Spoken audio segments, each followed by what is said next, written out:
But here we go. Here is my pitch for a new movie which could never get made. So here's the pitch. All right, so we have a van, and it's driving through a neighborhood that used to be nice. Like, what's the opposite of gentrification? Degradation. Degradation. I googled that, and all I could find was decline. So this is a neighborhood on decline. That's fair. Yeah. So in the front two seats, we have our protagonist Kevin. He's driving the van, and then next to him is his boyfriend Dom, and then in the back we have Matt and his girlfriend. And they're driving along. This van has blue sunshine spray painted on the side of it. It's the name of their band or something. I don't know. They're driving through their neighborhood, and they see like some bums on the side of the road with one of those trash can fires you see in movies. You ever seen one of those in real life? I live in St. Louis. I don't know if people know that are listening, but we had like a literal epidemic of trash can fires probably when I was a sophomore, but I've never seen one. I think me and Claire saw one smoldering once, but that's it. No, Speaking they're of coming St. for Louis, one. Yeah. The trash can fire person's back at it. Okay. So they drop off the guy in the back, Matt's girlfriend, and then they pull up to Matt's house to drop him off. And as they're pulling in, they see like some figures like moving in front of the house. And so they stop the car, and they're aimed like right at the side of the house. And there are these two guys crouching behind a bush, which I got this idea from a terrifying video I sent Tanner. Yeah. What subreddit is that from? I think that was on Public Freakouts. Okay. Yeah, it's a really creepy video. So they're like looking at these people in front of the bush, and they're like, what the hell is going on here? They're just staying like scarily still. And they see the window to the house is open, and they see two people hopping out of that. And this is Matt's house, and his parents are home because they're all teenagers. And so he's freaking out. He's starting to call the police. The guys who jumped out of the window, one of them's holding a bloody machete, and the other one has a shotgun. And they see the car, and they just start walking towards it. They look over at the guys crouching behind the bush, and they're like, what the hell's wrong with you? Come on, I gotta take care of this. Kevin's like, oh shit, I gotta go. So he starts driving away, but not before the people open fire on him. And they shoot out one of the tires, they get in their car, they run him off the road. Kevin's boyfriend, Dom, hops out of the car, he tries running away, guy with the machete gets him in the head. Like machete stuck in the head, like real nasty. Matt is on the floor of the back of the van, just like curled up in a ball, cowering. And Kevin's in the front seat, and he's like trying to get the car moving again. And the gang, the head of the gang walks over to him and just shoots him right in the gut. And then we see Kevin wakes up after the title of the movie flashes. Let's call it District, is what I was thinking. Okay. This all happened. It was real. Not a dream or anything, but he's like clearly like remembering it. He's like in a sweat. He's in a wheelchair now. His friend Matt lives with him because his parents got murdered when the people had broken into the house. Just really sad, kind of traumatic existence they're having here. They go to the hospital to visit Dom because he actually didn't die when he got hit in the head with the machete. He just has like really terrible brain damage, and he's in a coma. And he has like little brain activity. They go to visit him, and he has a cut along the side of his face. Like a surgical scalpel got dragged along the side of his face.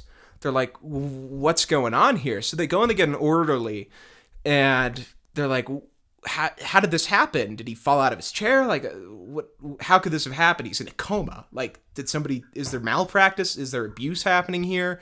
And so the orderly is like, I don't know. I'll have to talk to the head of this hospital. Like, this is crazy. We'll have to check footage, see who's been in and out. Man, I don't know what's going on there, but that's not good.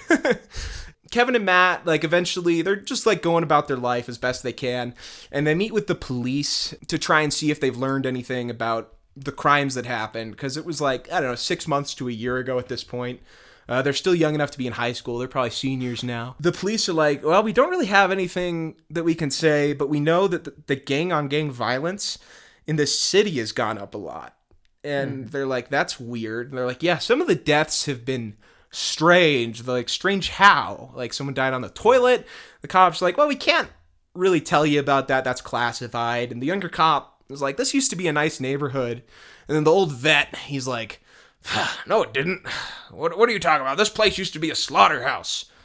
And so, Kevin and Matt are kind of weirded out by that. They go home. And so Kevin has another nightmare. And this time he is driving his car. It's the van. It's the night they just dropped the girlfriend off. And he's driving. And he looks over at Dom. And Dom's like, it doesn't have to be like this. And he's like, what the hell are you talking about? Because, like, usually his dreams are, like, kind of silent and clinical, just, like, recreating the events. And he's like, we can change this. He's like, I don't know what you mean. But he's like, okay. So he turns the car around. And he just starts speeding as fast as he can. And Matt's in the back. And Matt is, like, more awake than he usually is for a dream. Like, he's like, where are you going? Why are you driving so fast? And then all of a sudden, like, the car just flies off of a cliff. And it's, like, falling and falling and falling. And, I mean, it's a dream, so it's not that weird. Yeah. But he's, like, looking at Dom. Dom looks back at him, and all of a sudden, Kevin realizes he has, like, a parachute on. And Dom opens the door of the car, and he throws him out and pulls the like, parachute thing. And so he, like, flies up. And then Kevin wakes up, and he's like, that is such a weird dream. I have to tell Matt about this. Because it's, like, it's one of those freaky dreams you have in the middle of the night where you're like, that's just not right. I need to tell someone before I forget about it. So he hops into his wheelchair, and he rolls over to Matt's room. And he sees, like, Matt is, like, squirming and having like, a very visceral nightmare. He's trying to wake him up. He's shaking him. And he sees, like, this, like, long gash appear on his arm. And he wakes him up, and he's like, dude, what's going on? He's like, I was having this crazy dream. You drove a car off of a cliff, and it got impaled on, like, a spike at the bottom. And he's like, what? I was having that exact same dream. And they're like, this is crazy. And he's like, you got hurt in the dream, and you got hurt in real life? This is like a movie. And so then they're like, well, what happened to Dom? We have to go visit him and figure out what happened. And so they go back to the hospital, and they check on Dom, and they learn that Dom has gone to the ICU. He has a broken leg. And it's like, how did a comatose guy end up with a broken leg? And so Dom's primary physician or whatever comes over, and he's like, I don't know what you guys are doing, but every time you visit, it's right after he gets hurt. And we have no explanation. There's nobody suspicious entering these rooms. I think it's best if you don't visit here anymore. And so they're like, that's not right. So they're like trying to figure out like what's going on here. And they're like, okay, so if we're having joint dreams right now and we're getting hurt in our dream and we're getting hurt in real life, maybe the people who killed my parents are also having these dreams. So they decide to like take some sleeping pills and pass out early and go and try and like at least in the dream get vengeance on what had happened, because there's no sense in having these nightmares over and over.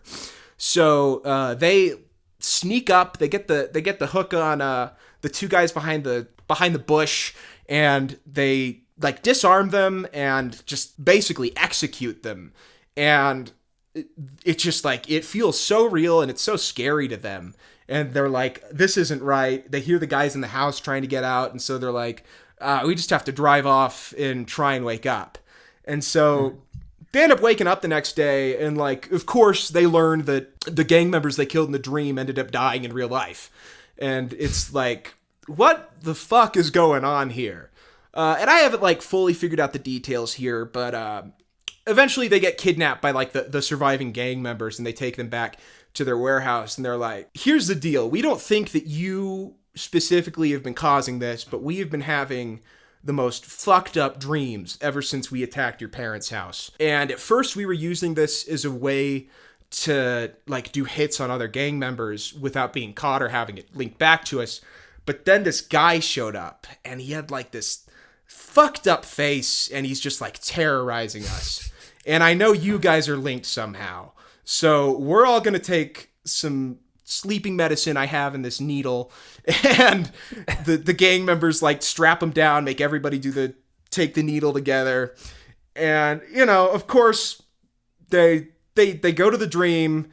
Boom. It's Freddy Krueger. Yeah. Yeah. So he's like terrorizing, like this whole gang is asleep right now. And like, he's like terrorizing them, knocking them off. But then Kevin's boyfriend Dom shows back up. He's got like a splint on his leg. He's got a Rambo headband. He's like, I've been in this nightmare since I entered my coma. And so that's the basic pitch for the movie. I don't know exactly where it goes from there, but it's fighting back. Nah, that's real. It's like I like how it was like reverse Nightmare on Elm Street in the beginning, sort of, where it was like the dreamers who were the ones utilizing it rather than being manipulated in their dreams. Right. Yeah, I was like trying I mean? to think like how do you do a new Nightmare on Elm Street movie without making it feel stale because everything's been done up to that point, you know? Yeah, well, they certainly made the most recent remake stale, but Yeah, I mean it's just the first movie over again. yeah. Yeah. Except somehow worse. Yeah, well, I think it's because there was no Heather Langenkamp. That's it. yeah. But yeah, it's pretty dope. You came up with that just from that video? Yeah, that video, and I was like, I did. So there's this 21 Savage, Offset, and Metro Boomin song called Nightmare, and I was like, what if you like not fully, but like took Nightmare on Elm Street to the hood, because that song's about like. Yeah, Freddy Krueger, give him a nightmare. Soon as you close your eyes, nigga, we right there. You like stalk people in their dreams, basically. You scare them so badly so that nobody's gonna try and, come after you. Yeah. And so like that was in my head, and then yeah, I saw that video and like it all just kind of clicked. So yeah, that's the basic premise. I mean, it could never get made. You can't make a modern Friday the Never say never. I mean, can't make. people want spec scripts, dude. That's true. Yeah, no, I think I still might write it. I just don't know how it ends quite yet. But I do like the idea of like you have like this one guy who's been off basically being a dream warrior on his own for months. Yeah. Yeah. Yeah, that's pretty dope. Yeah, it's fun at least. I just don't. You couldn't make a Nightmare on Elm Street movie where the twist is that it's a Nightmare on Elm Street movie. Yeah. Well. I mean, you probably couldn't, but wouldn't that be fun? It would be fun. I agree. It'd be like Predator, Yeah, except secretly Nightmare on Elm Street. that's actually a good way to put it. Yeah, because like you don't know if you didn't. How early do you know that Predator is in Predator? There's an alien crash landing at the start, right? Yeah, but I don't know. I feel like it's easy to forget about that. Yeah. I mean, plus most of the times when you're watching Predator, it's on TV, and you see it in the middle of like That's them true. blowing up the forest and stuff. So, but yeah, I feel like even Predator would improve by like not having that opening shot. But I mean, I don't believe Predator had that much emphasis on the alien in like trailers and stuff. Yeah, I don't know. Yeah, But I because can't really remember. my idea was like, how would you even market this? Because if you like make it clear that it's a Nightmare on Elm Street movie, I think it would probably just bore audiences for most of its runtime, Yeah. But then it's like the audience you would want to go see a Nightmare on Elm Street movie wouldn't want to go see a movie like that. I don't think. Yeah. That's about like getting attacked by a gang. Get a hold of M. Night and ask him how he gets some of these twist plots marketed. I mean, I guess it's a little different. Yeah, But- because like because The Sixth Sense is a dope movie up until a twist, and that just makes it doper, And that's an Yeah. easy movie to market because like the whole premise is that the kid sees dead people. I mean, Split, though. I mean, that was a good premise, too. But Yeah, secretly it's infinitely being, better. Well, we could an Unbreakable sequel, and the fact that it's basically this first supervillain movie. Yeah. Yeah.